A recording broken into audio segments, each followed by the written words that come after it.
Hi, everyone. Thank you so much for your patience and for your attention already. This is Tony Larimore with the National Center for Victims of Crime. And I'm here with Michelle Palmer, who will be speaking on Under Pressure and Finding the Release Valve, Vicarious Trauma and Self-Care in Victim Services. So whether you're law enforcement, a victim services provider, a grant manager, or anyone who's attached to this program that works with victims, we hope that you find this helpful. Because ultimately, we want to prevent burnout, we want to prevent any kind of mental health issues, because those are common in our field. We want to help other people, so we also need to take good care of ourselves. So a few logistical things before we hop in to learning about this. This is a part 1 of 2. Part 2 will be at our grand team meeting in Orlando. So we hope that this wets your whistle for this topic. Some things to note on your screen. You'll see a Q&A box where you can ask questions to different people on this webinar. If you have questions about technical things, like your sound isn't working, you're having problems operating this software, you can ask questions to the host. Make sure you click Ask the Host. If you have questions, if you want to ask the presenter specifically, you can just switch it to asking the presenter. And if you want to just ask a general question that we can get to at the end, you can just ask it to everyone, and it'll be triaged so that we can take note of it. So yeah, if you have any questions related to any of this topic, please make sure that you click the appropriate person on your Q&A tab. So without further ado, I'll introduce Michelle Palmer, who's the Executive Director of the Wentz Center for Loss and Healing. Thanks so much for being with us, Michelle. Sure. Hi, guys. Is it afternoon for all of you or not all of you? I believe it is. All right, happy afternoon. So, as Tony said, my name is Michelle Palmer. I'm the Executive Director of the Wentz Center for Loss and Healing, which is a mental health agency in D.C. that specializes in grief and trauma. I have been a clinical social worker for 20 years, and all of those years spent in the realm of human suffering on some level. And so this is a topic that's very near and dear to my heart, both because sort of professionally I've had vicarious trauma, and so I know the importance of self-care, as well as, and this is really what I'm going to get into in Orlando, which is as a person supervising people who are listening to the worst moments of people's lives for 6 hours a day of an 8-hour day. Vicarious trauma is something that is really important to me. As the director, I need to be constantly paying attention to it, and I need to constantly be reminding my team of the importance of self-care. If you guys are like myself or anyone on my team, we tend to put ourselves at the bottom of the priority list, and sometimes we need sort of a helping hand, sometimes a heavier helping hand, to help remind us that we really need to make ourselves a priority. So without further ado, I am going to jump in and start the presentation. What I do want to say is I want this to be a meaningful webinar for you guys. So please feel free to write down topics or subjects that you want to make sure I touch on, and I can certainly, whether I have it on this presentation or not, I can tailor it to that. So put down whatever it is you want to make sure you learn or hear about today, and I will do my level best to incorporate it. All right. So here's sort of just an agenda of what we're going to talk about today. A lot of people, I think, use trauma and vicarious trauma incorrectly in that they sort of commingle the two terms, and they are very different experiences because of where they come from, but they can look and feel a lot the same, and we're going to sort of pull that apart a lot today. just sort of how working with traumatized people affects us, what the impact of vicarious trauma is on sort of who we are as individuals, and I'm going to go through the domains that vicarious trauma impacts, because it impacts really every single domain of our lives.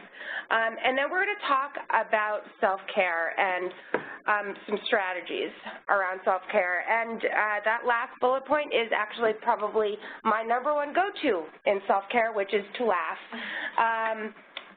As I said, I've been in this field for 20 years around human suffering, and for me, you know, when I think about a release valve, laughter is absolutely that.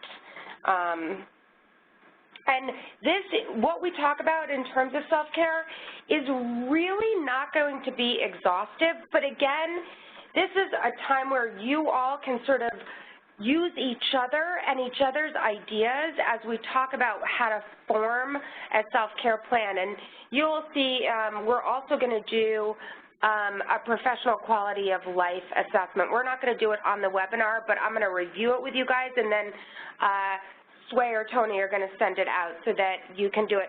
Please feel free to copy it extensively, to give it to your friends, to your colleagues, to your supervisor. This is a document that we actually use at my agency biannually.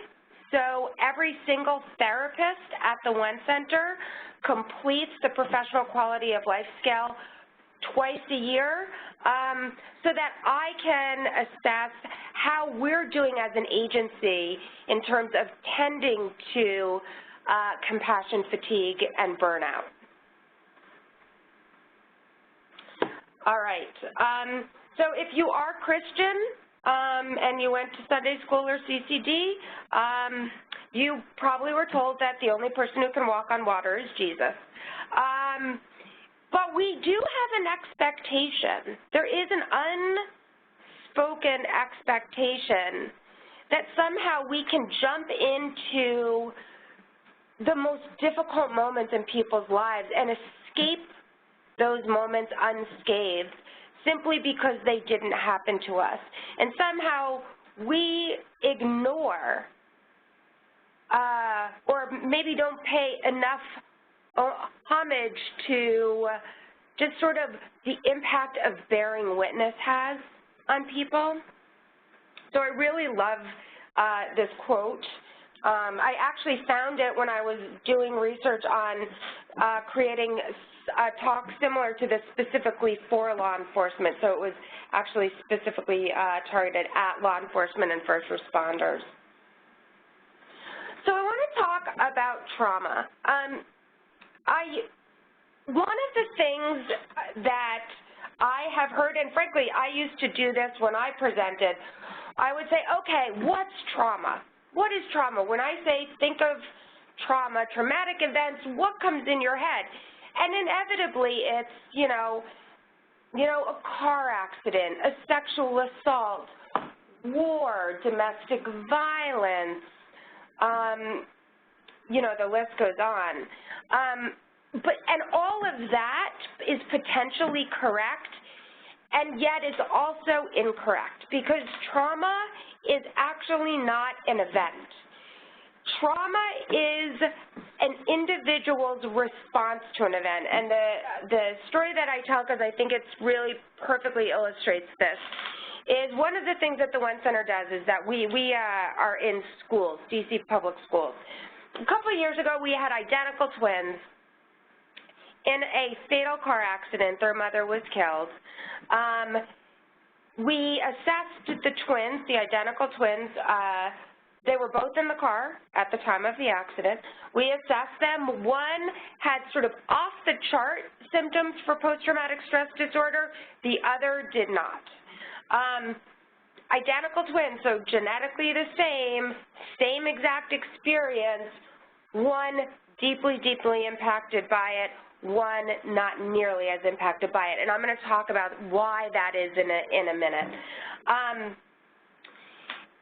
But when you think about trauma, what I really want you to think about is that it is so incredibly individual.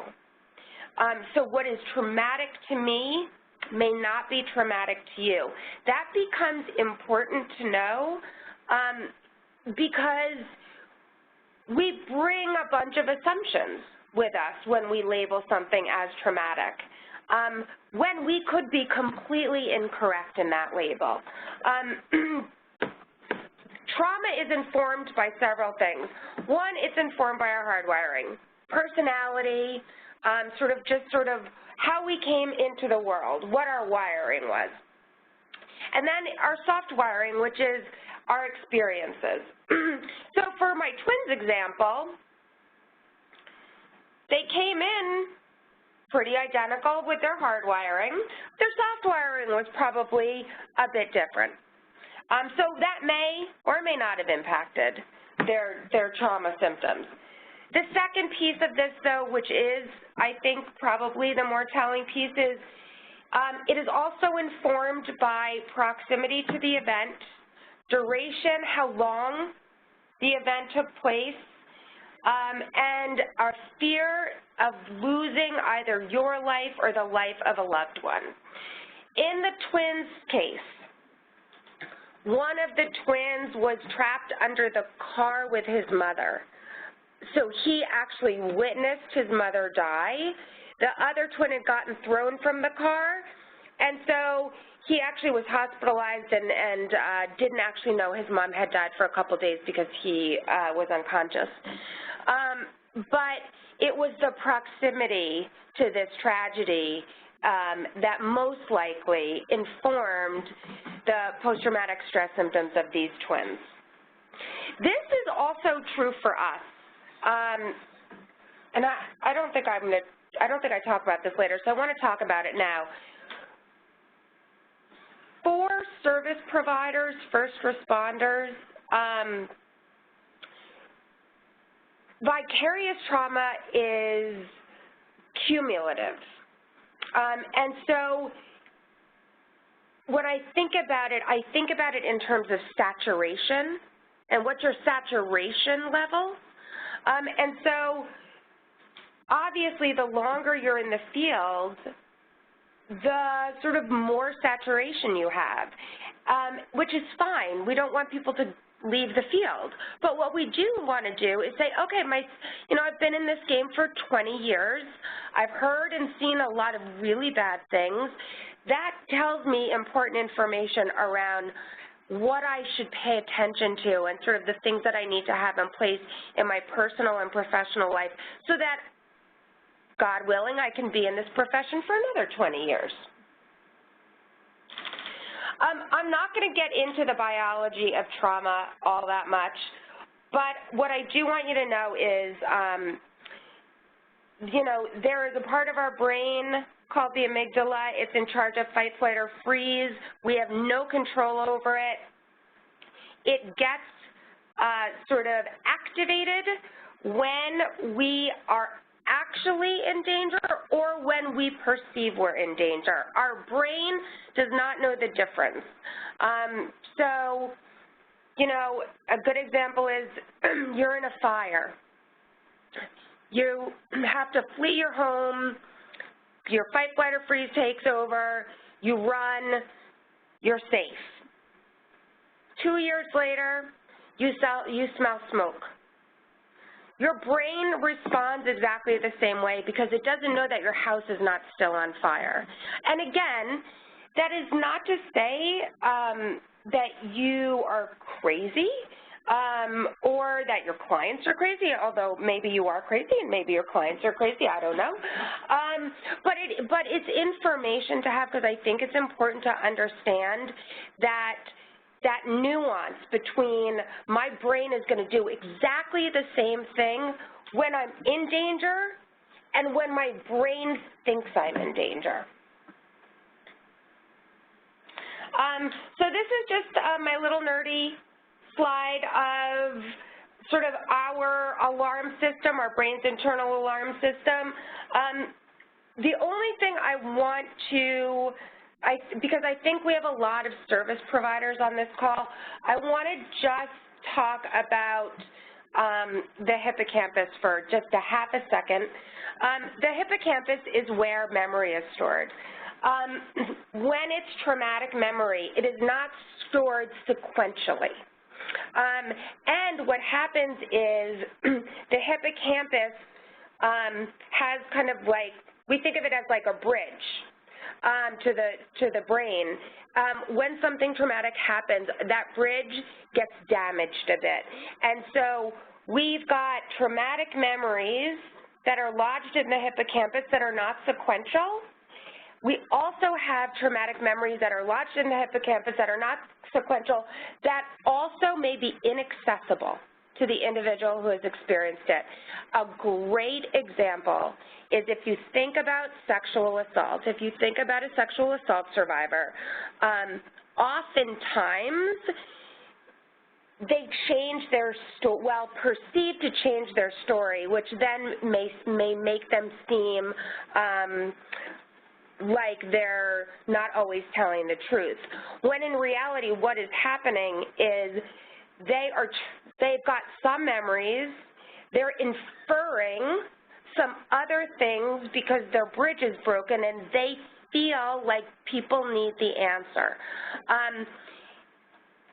It is not at all uncommon. It happens all the time. It happens to people who are in any kind of trauma. And so if you're working with witnesses and they are having trouble maintaining a story or accessing memories, they are not lying. They are truly, that is how traumatic memories are stored in our brain, unfortunately.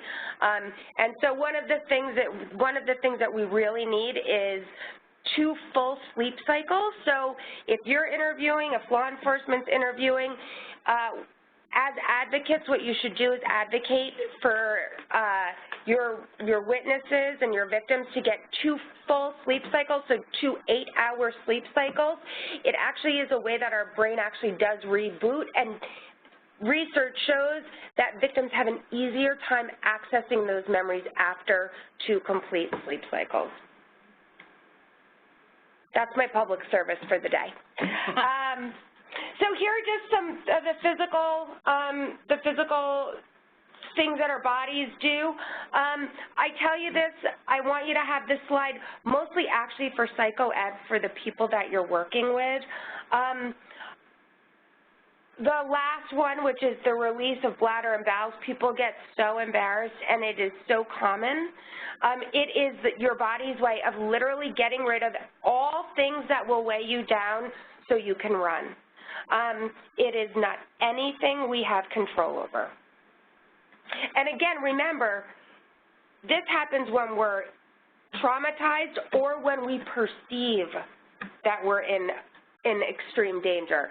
So again, think about that burning house, and 2 years later, I smell smoke in my brain, and my body respond as though I'm still in that burning house. So when you think about that, also think about that just in terms of how can I help regulate my clients and my victims? How can I help bring their elevated heart rate down? How can I help that breathing to get deeper rather than more shallow? Things like that. This is just my zebra because the first thing we do as creatures when we think we might be in danger is we stop and we listen. Some people get stuck right there. And then we run. That, unless you are military or law enforcement or first responders and your training actually kicks in and you have trained yourself to actually not do sort of what evolution says you should do, and instead of running away from the lion, thank you for your work because you run right towards the lion. And if we think that we have no other option, we fight. And then, and this is something that we don't talk a lot about, after it's over, we have to finish the energy cycle. So if you've ever seen if you've ever seen dogs get in a tussle at the dog park, for instance, you will see both dogs, once you separate them, shake. They literally shake it off, i.e. Taylor Swift. But that is their body actually finishing that energy cycle and releasing sort of those chemicals in that fight, flight, or freeze that got activated. Humans need to do the same thing. I actually responded to a drowning, and there was a witness to the drowning, and I was talking to the witness, and it was 2 days after he had witnessed a friend of his drown, and he said to me, "It's the weirdest thing, I can't stop shaking." I know, and it was freaking him out that suddenly he started this shaking, and I explained to him it's his body's way of finishing that energy cycle. He had jumped in a river to try and save this guy and was unable to, and his body was releasing all of those endorphins that sort of get kicked in and all of that adrenaline. And so I said, you know, rather than try and stop it, actually let it go. Let yourself shake, because eventually you will stop. Unless you develop Parkinson's in the 2 days since the accident, but I doubt that. Crazy coincidence. Would be crazy coincidence. All right, but to the topic at hand, which is vicarious trauma. So I sort of took you through sort of the biology, kind of quickly, the biology of trauma. Because vicarious trauma and the biology of vicarious trauma is similar. While no, we don't fear that we are in immediate danger usually when we're working with victims, the listening of the stories can, over time, remember I talked about that saturation, can over time have the same symptomatology as trauma does. The only exception to that over time and saturation thing is if it is an intense experience that we are not prepared for. So I'm going to talk for a second about something that happened to me, because I was quite confused about it. So we had a shooting here in Washington, D.C. in 2015, which is now known as the Navy Yard shooting, where a gunman came in, shot 12 of his colleagues, and was eventually killed by law enforcement. We had never had such an event in D.C., and therefore had no protocols around it, had never practiced it, and because of that, a couple of pretty significant missteps happened, one of which was I ended up delivering, I still don't remember the number, it was either 7 or 8 death notifications to the next of kin. This was not it was significant in that it took about 4 hours, so there was a sort of, I guess it took time, but it completely overwhelmed me. I was really traumatized by it, and I talked to some colleagues, and I eventually talked to a therapist, because I was, and we're going to talk about the symptoms. I was having a lot of the symptoms. And I said, this can't be vicarious trauma. This was not over time. And what I learned was actually, if it is something that is so intense that you are not, that your system and your nervous system is not prepared for, you actually can have a vicarious trauma reaction in a one-time experience. Typically, when we're talking about vicarious trauma, we are talking about saturation over time, but there are these exceptions, and unfortunately, they tend to, these mass killings are happening more frequently, and so it's just sort of important to also tuck in the back of your mind that if, God forbid, you are responding to something like that, and I'll talk about this in a minute, we want to make sure that you've sort of got the emotional and sort of physical preparation so that you to the extent possible, don't suffer terribly as a result of doing your job. So vicarious trauma has, as I said, the same symptomatology as trauma. And so we are talking about sort of, if you think about diagnostic criteria in the DSM, we are talking about intrusive thoughts. We're talking about avoidant behavior. And we are talking about hyperarousal, primarily hypervigilance.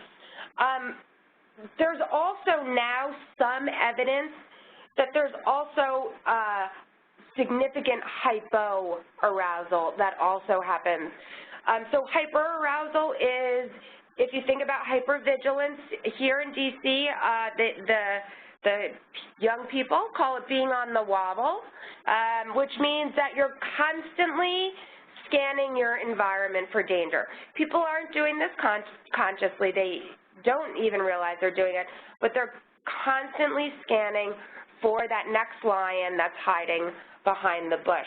Hypoarousal is the exact opposite, where it's almost a tonic immobility. Tonic immobility is your body's, it actually happens when people are being assaulted, where you literally can't move. And you've probably heard people say, I tried to run, I wanted to run, I couldn't move. That's tonic immobility. Hypoarousal is not quite tonic immobility, but it is just sort of this absence of response, this lack of engagement, this sort of laissez-faire, it's all going to be terrible anyway. Again, not consciously, but sort of, it's a response to an overwhelmed nervous system. Avoidance, I want you to really think about avoidance in its sort of very direct way, and the most sort of not clinical terms. It is, I'm not going to go in that neighborhood because I heard 4 different women tell me how they were raped in that same neighborhood, and I'm not going in that neighborhood. Now, the difference is I'm not going in that neighborhood.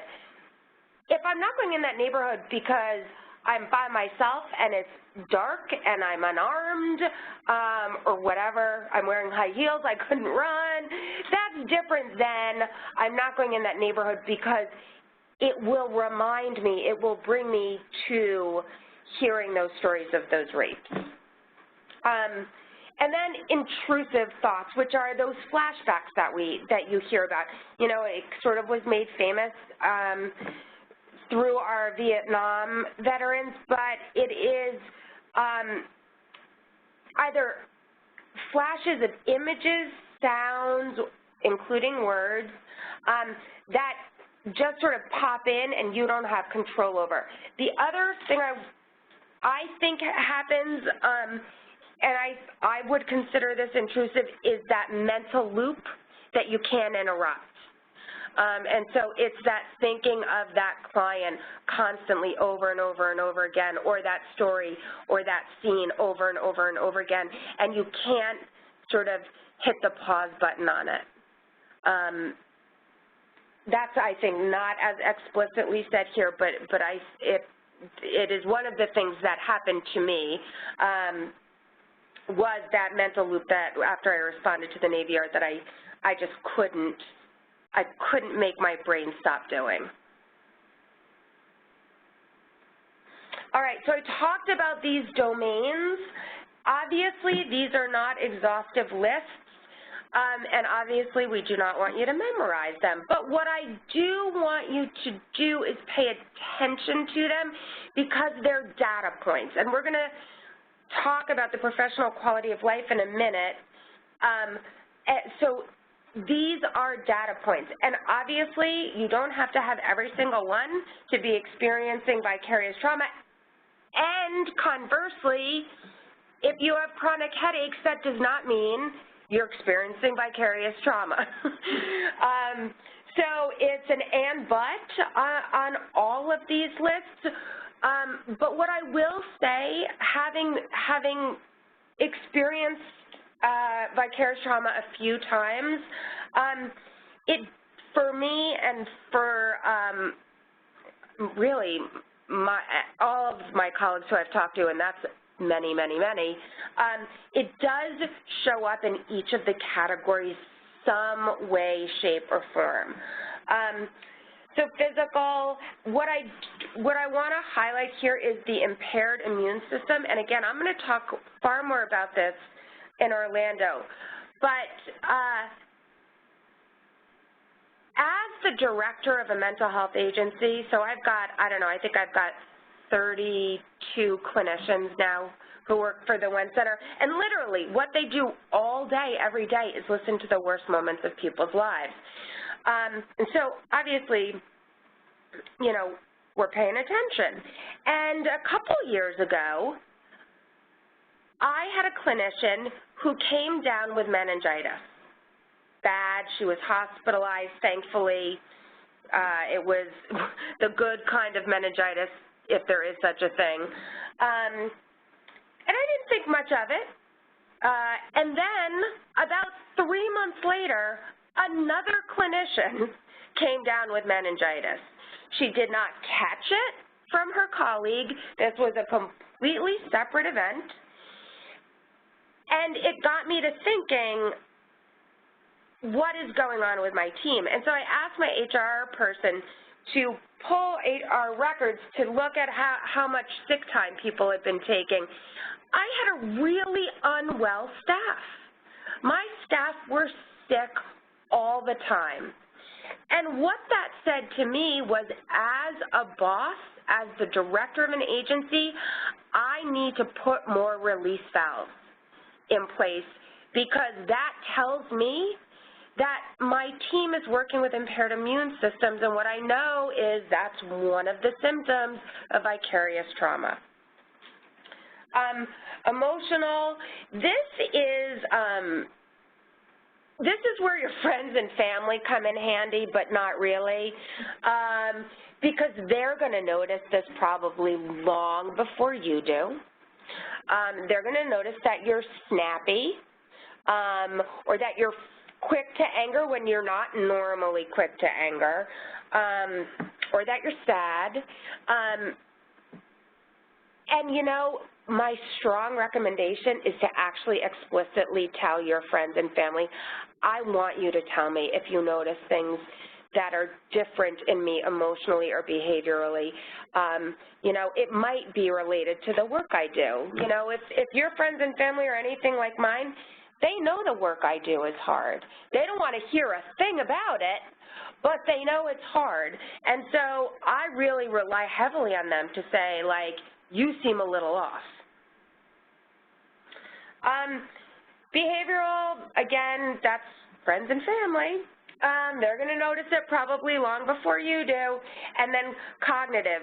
This is important because I think it's the one area that we don't talk about because it's totally tied to performance. If I can't concentrate, if I can't keep a thought, if I can't produce something that is anything less than absolute perfection, that's going to show up in the quality of my work. People are real nervous to talk to their direct supervisors about this because, again, if you're anything like my agency, everybody goes through performance reviews. And so pay attention to this and really, and again, I'm going to talk a lot more about this in Orlando, have a conversation with your supervisor about the culture that you need and the climate that you need to have in order to be able to feel safe enough to address some of this. I will tell you one of my favorite, I know you're not supposed to have favorites, but I do, one of my favorite clinicians, both of her parents died within 6 months of each other, and then her best friend suddenly dropped dead on New Year's Eve. And so she came in to me one day and said, I'm tendering my resignation. I can't do this work anymore. And I was like, okay, well, A, I reject your resignation, and B, let's talk about what's going on. And one of the things she said was she was really having trouble staying present for the clients. And you know, I have a great clinician who's just had a horrendous year, to say the least. So thankfully, you know, I'm in the position where I can actually change this clinician's duties, modify her caseload, so that she's able to start to rebuild and refill some of that resilience. But I will tell you, I think it took a tremendous amount of courage for her to be honest with me, and she probably wouldn't have been honest with me had she not been quitting. And so you never wanted to get to that point. So, you know, again, I think it's important to be clear with your supervisor that, you know, this is something that you're paying attention to, and I need a climate in which I can address this safely without fear of it coming back at me.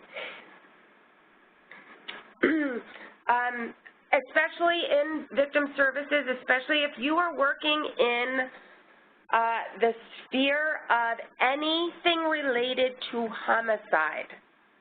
That whole spiritual challenge crisis may rear its ugly head because you are sort of surrounded by the worst moments of people's lives, and those worst moments were caused by another person. And oftentimes that sort of points to those big questions of why is this one family suffering so tremendously, and you know, how could God create this horrible human being who would do X, Y, or Z? What I can tell you is that crisis of faith is really, really common. I can also tell you that a lot of my colleagues find the most support from their spiritual and faith community. So hang tough and hang in there and talk to your spiritual leaders about the questions that you're having. Let them know the work that you're doing. They will completely understand because it makes perfect sense. Relational, and this is not just with significant others. This actually rears its ugliest head with colleagues, and suddenly you've got environments that are not safe, that become toxic because we're snapping at each other, because we don't trust each other anymore. You know, we used to be good, close colleagues, and we're not anymore. Things like that. So again, it's sort of like, okay, that's a data point. It's not a judgment. Let's pay attention. Professional, and this, you know, a lot of this is very similar and a lot of it is duh. And what I want to tell you is it doesn't necessarily stay terrible. As I said, I've experienced vicarious trauma a few times. I've been burned out a few times, and I've been in this field for over 20 years. So, but what you do need to do is pay attention to it. I just want to quickly.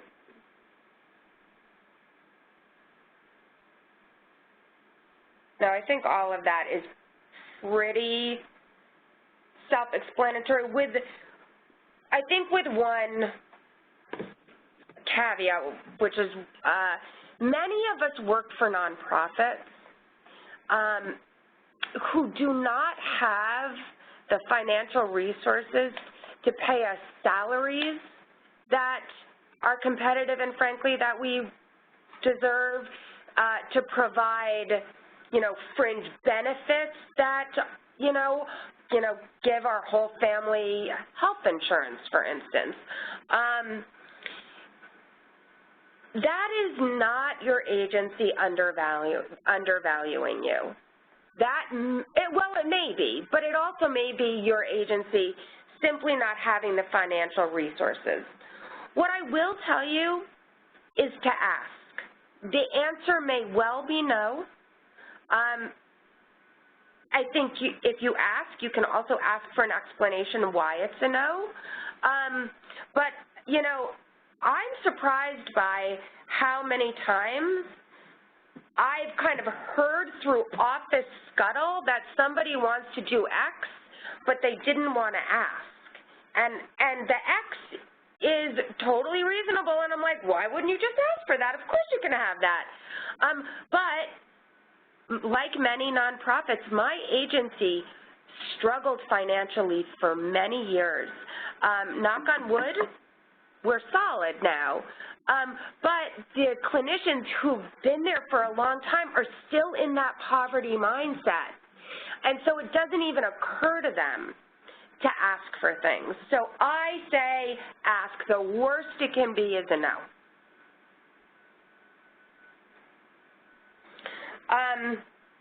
We already talked about relational. Behavioral, calling out sick a lot. I'm not going to mention the person, but I was talking to someone recently, and we were talking about this and calling out sick, and this person has a second job, and he said, oh, my God, I've been calling out sick a lot for my second job. And I was like, well, that's important information for you to have. Also, arriving late, unless you live in Washington, D.C., where it's the culture to be late for everything. Overworking, that belief that only you can do it, only you can serve your clients. You can't take vacation because, you know, your clients won't be able to function for 2 weeks without you. That is nonsense. Everyone needs a vacation, and your clients will be fine. And the reality is, if that is what you're thinking, I challenge you to also wonder whether or not you've created inadvertently a dependent relationship, because that's not good for you, and that is definitely not good for your clients.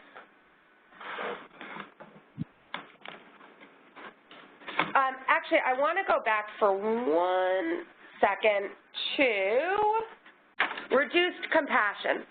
We're going to talk about burnout in a second, but I had literally the best resignation on the planet in the history of resignations.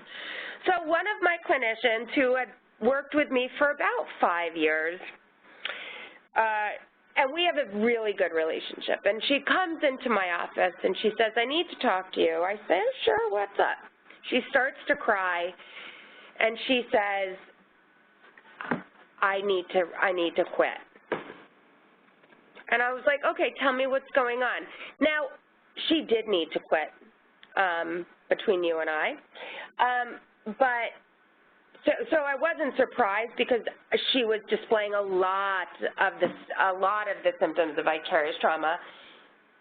And she said, and please excuse my language, but this is a direct quote, and it was so perfect. So she is a therapist who specializes in sexual assault. And she said to me, I have to quit because I literally give 0 fucks about people's feelings. And I thought, yes, you do. Since you're a therapist, I'm going to need you to care about people's feelings. But, you know, she was fried, and she knew she was fried. I knew she was fried. We had tried a bunch of different things. We reassigned her because she, again, great clinician. But, you know, she hit that saturation level, and it was time for her to take a break. Which is exactly what she did.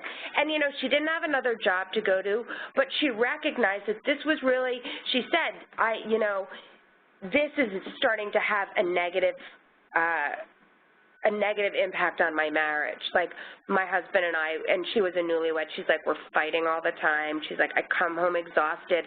I leave exhausted. I'm pissed at the world. So it was time for her to take a break.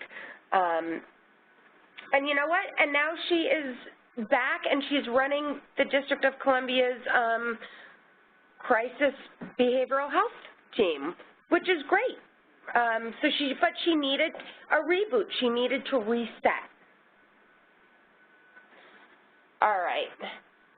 So here are just some of the risk factors. Again, this is not extensive, but what I do want to say, because I want to put this in context, is for me, one of the reasons that the Navy Yard was so incredibly difficult was I have trauma history of my own that is rooted in death. So it was triggering for me to be saying words that had been said to me that were traumatic for me. Also, I was sort of in the middle, or actually maybe the beginning of my marriage collapsing, and so I kind of already was coming in on a deficit, so I didn't have the emotional reserve that I needed, plus I had the trauma history, and I wasn't prepared for what I was going to do, and all of those things sort of culminated into, you know, for me, it was nightmares. It was that mental loop that I was talking about. It was actually, unfortunately, it's gone now, but it was the wails of the sister of a woman. I was drinking a lot, which I don't typically drink a lot, and I was sort of like, again, behaviorally, I was like, and I was totally kind of checked out as a boss. Like, I was like, I don't have anything to give anyone. I don't even have it to give myself. And so all of that was just important information, because that said to me, you know what? I've tried coping and it's not working, and now I need therapy. And thankfully, you know, I've been in and out of therapy, so I had a therapist to call, and it was great. But it was sort of like there were some risk factors that actually did make me vulnerable to sort of being traumatized from that particular experience. So we're going to switch to burnout. I love this because it develops when job demands are high and resources are low. Well, guess what, friends? We just described all of our jobs. And so just by that virtue, we're at risk of burnout. So I just sort of want you to remember that. So here just sort of when we think about the job demands, this is what we're thinking about. We're thinking about workload, which you may or may not have control over. We're thinking about time pressures. We're thinking about, are you clear about what your role is? Are you clear about what your boss's role is? I have a clinical director. I'm a clinician. I didn't have a clinical director for the first 4 years that I was at the One Center. And so when I hired a clinical director, my clinicians still were coming to me, and I was still giving them my wisdom and sage advice. And finally, my clinical director was like, are you going to be a clinical director, or am I going to be a clinical director? I was like, right, you are going to do that, because that's why I hired you. But there was real role confusion and ambiguity because, frankly, I was, on some level, unwilling to sort of give up a part of my job that I really, really loved. Unfavorable work conditions, again, you may not have control over this. And obviously exposure to suffering, trauma, and death, which you don't have control over because that's your job. Here are the resources. We talked about this. I just love this slide. It cracks me up. So the professional quality of life scale. You guys are going to take this when we get done, but what I just quickly want to do is go through so that you're just familiar with it. This was actually developed for service providers, for helpers. It's the reason that I like this particular document so much. What I want to say, it's just this page, and then you score it, and then it's sort of, these are the 3 domains that it measures, and then the 3rd page is how to score it. Which it's a little complicated So take some time, because it's like, pick this number and add that number and subtract that number. But trust me, it is really worth it. What I want to say about it is a data point. What I don't want to have happen is you take this thing and you go, oh my God, I'm totally traumatized, I'm totally burned out, I have to quit. No, no, no. But what this will do is it'll tell you, is there a domain where you are sort of moving into sort of that saturation level? Because then that helps you figure out what are the things I need to have in place to take care of myself. When we talk about vicarious trauma, I feel like we can't talk about vicarious trauma without talking about the other side of that coin, which is post-traumatic growth. You know, it's a conversation that's relatively new in our field, but post-traumatic growth is going through something really difficult and coming out with either a deeper understanding of oneself, a deeper commitment to the work, you know, more gratitude about the relationships we have. So it's sort of the positives that come from a negative. And research, because we are learning more and more about this, research shows that more times than not, people do experience post-traumatic growth after a difficult experience. More times than not. So believe in yourself, believe in your clients, believe that they have the capacity to grow, to come through something that's so terrible and to actually be changed in a positive way. All right, so we're going to talk a little bit about self-care. What I did was I separated this out into sort of those same domains. So those same, if you remember that slide with or those 3 slides with the domains on sort of what vicarious trauma sort of does, impacts, I broke that out into similar domains because remember, if it's impacting all of our domains, we want to be tending to it. And as I said, this is in no way at all exhaustive, and some of it is really, really basic. The really, really basic is important to have. It's important to keep when you think about developing some sort of strategy. Start with the basics, my friends. Start with, I am going to try and get 8 hours of sleep. Or I'm going to try and get 6 hours of sleep. Whatever your sleep pattern is, you know, science says we should be getting between 7 and 9. I am lucky if I get 4. So my stretch goal, my stretch sleep goal is 6. And I celebrate that 6 on the rare occasion it happens. But drinking water, commit to however much water, I think it's, 10, 8 ounces a day? Oh, God.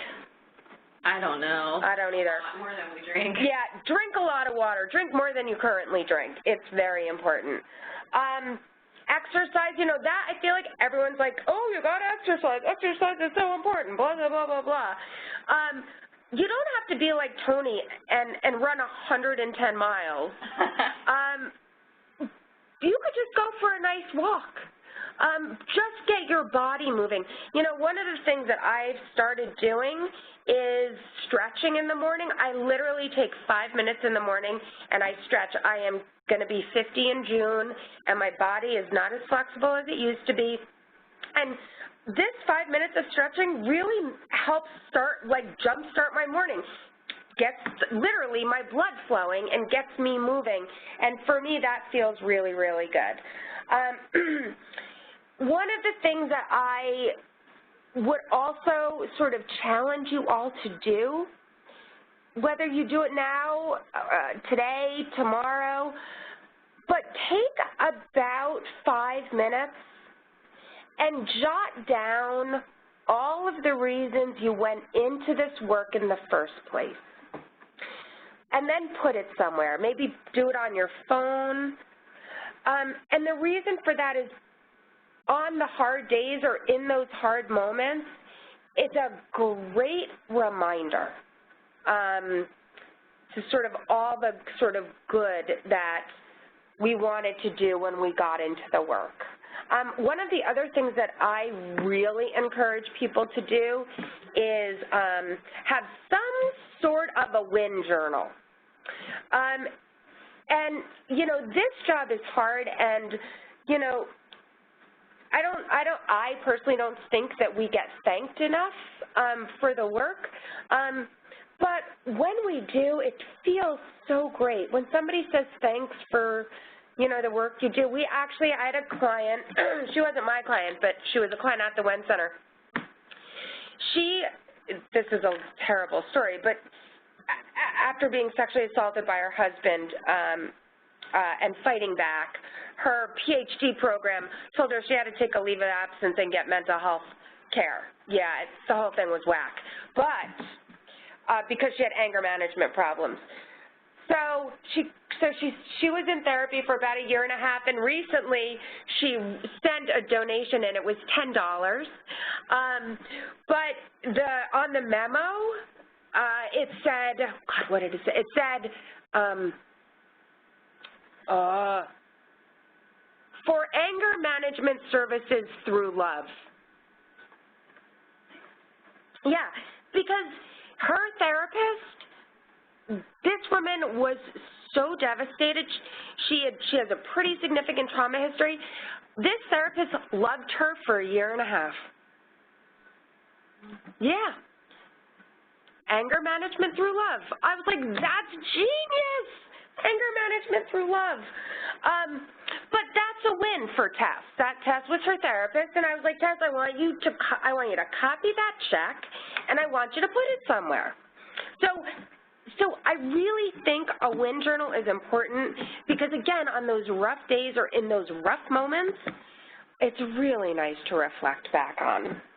I actually am lucky because I get all these. People send these to me about my therapist. So I have an entire file on my computer. It's awesome.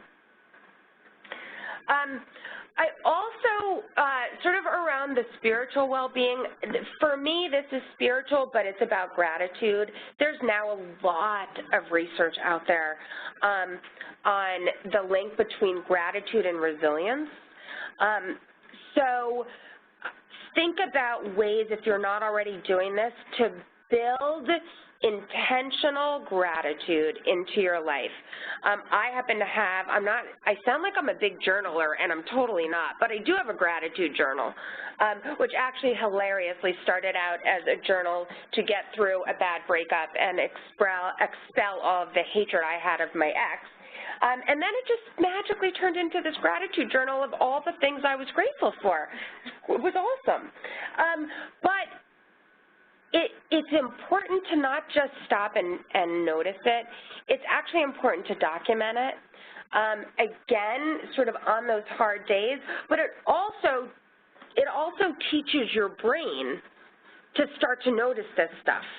And so a gratitude something, some sort of way to document. You know, so a lot of people I know have it in their calendars. They just write down, like, you know, top 3 things that happened today, you know, 1 good thing that happened today. It can look any way you want it to look, but there's lots of compelling research out there as to sort of what that link is. And when I think about resilience, I think about also that post-traumatic growth. You know, it is our ability to navigate through really difficult times and come out different, changed, but in a more positive way, if you will.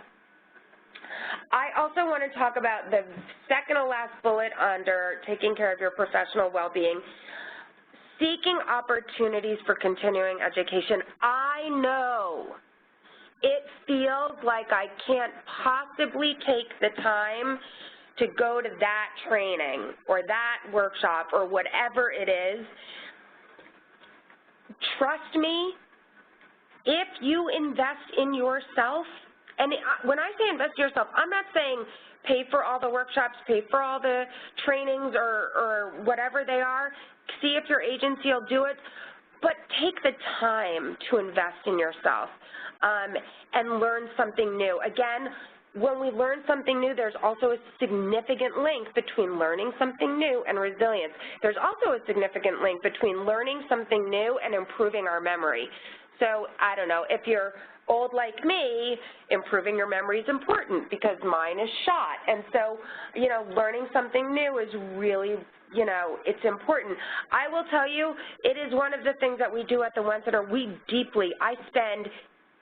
I think this year we spent about $17,000 on continuing education for the clinicians because we invest in our people. We think they're important, and we believe that they need the training to provide the highest quality services they can.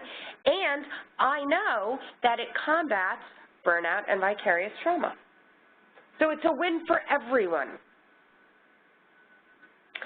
I'm not going to spend time talking about this, but I wanted to put this in as a teaser because this is what I'm going to be talking about in Orlando, is how do you become a trauma-informed organization, and how do you help advocate for the systems that your clients touch to also become trauma-informed. And I know that sounds like a very tall order, but it is doable. It takes time, it takes tenacity, but ultimately our clients are served so much more when the systems that they are forced to engage in are able to engage with them in a way that recognizes, honors whatever their experiences were, and fully and gratefully and happily engage in whatever service delivery they need to help sort of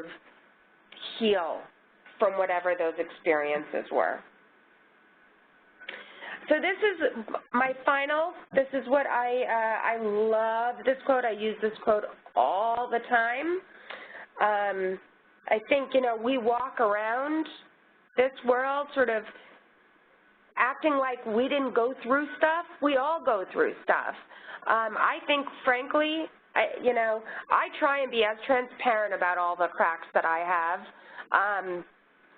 because I think it's important. And I think when we can look at the cracks, it really is the way we let the light in. So that is all I have for today. Are there questions? If there are questions, please feel free to submit them in our Q&A box, and we will be on the lookout for them. Sweetie. Oh, I don't see any right now. What do you do? I'm looking at the questions. Oh. Q&A box. In the meantime, I'd love to thank you guys for signing on with us, and I hope that this has been helpful to you and that our session in Orlando will continue to expand on this. I'll give us a couple more seconds to ask some questions, and if we don't have any, then we'll wrap it up. And if you don't have any questions right now, please feel free to think on this. We'll be sending out the presentation, so please share this with your colleagues, and we'll also be sending out the PowerPoint so you can review this and ask questions for whenever we're in Orlando. And if you, by chance, are on this webinar and are not attending the demonstration site meeting in Orlando, please send these questions with your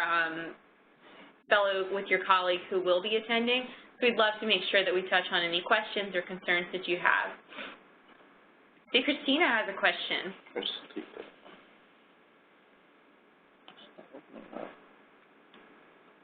Can you open that one up? Hang on. Let's see.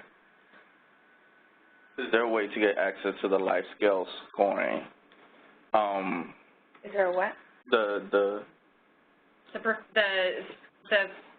other form that you... Oh, the professional quality of life? Yeah, was that in the attachment you sent? No, Sway's going to send it. Yeah. We'll send out the scoring page along with the scale after this presentation. Thank you for the question. Good question, Christina.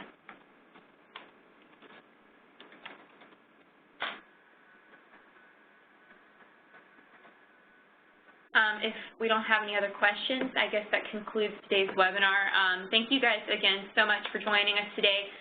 We hope that you found this beneficial. And with that, I will wish you a happy Tuesday, and we will be in touch with you guys about any other announcements, and we'll see you in person in a couple weeks in Orlando. Thanks, guys.